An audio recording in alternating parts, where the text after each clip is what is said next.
একসময় সবুজে ঘেরা এক ছোট্ট সুন্দর গ্রামে শুরু হয় আমাদের আজকের গল্প। চারদিকে মাঠ, গাছ আর শান্তির ছোঁয়া। এই গ্রামেই থাকত অনেক সৎ আর সাধারণ মানুষ।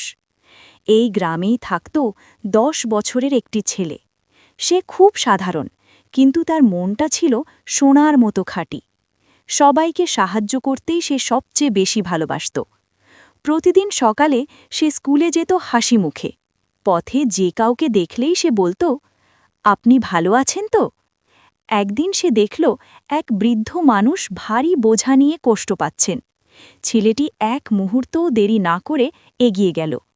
তার ছোট্ট সাহায্যেই বড় হয়ে উঠল বৃদ্ধের হাসি। পথে হঠাৎ একটি ছোট শিশু পড়ে গিয়ে কেঁদে উঠল।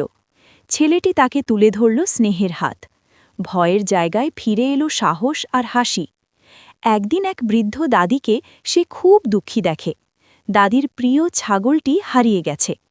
ছেলেটি মন দিয়ে সব কথা শুনল। ছেলেটি একাই বেরিয়ে পড়ল ছাগল খুঁজতে। মাঠ, ঝোপঝাড়, গ্রামের অলিগলি। সে হার মানেনি একটুও। অবশেষে সে ছাগলটিকে খুঁজে পেল। দাদির হাতে ছাগল তুলে দিতেই দাদির চোখে আনন্দের জল ঝরে পড়ল। এই সব ভালো কাজের জন্য গ্রামবাসী সবাই ছেলেটিকে ভালোবাসত। সে বুঝে গেল, ভালোবাসা কিনতে হয় না, অর্জন করতে হয়। এই ছোট্ট ছেলেটি আমাদের শিখিয়ে গেল, ভালো মানুষ হতে বয়স লাগে না, লাগে বড় মন। আর দয়া আর সাহায্যই মানুষকে সত্যিকারের মহান করে তোলে।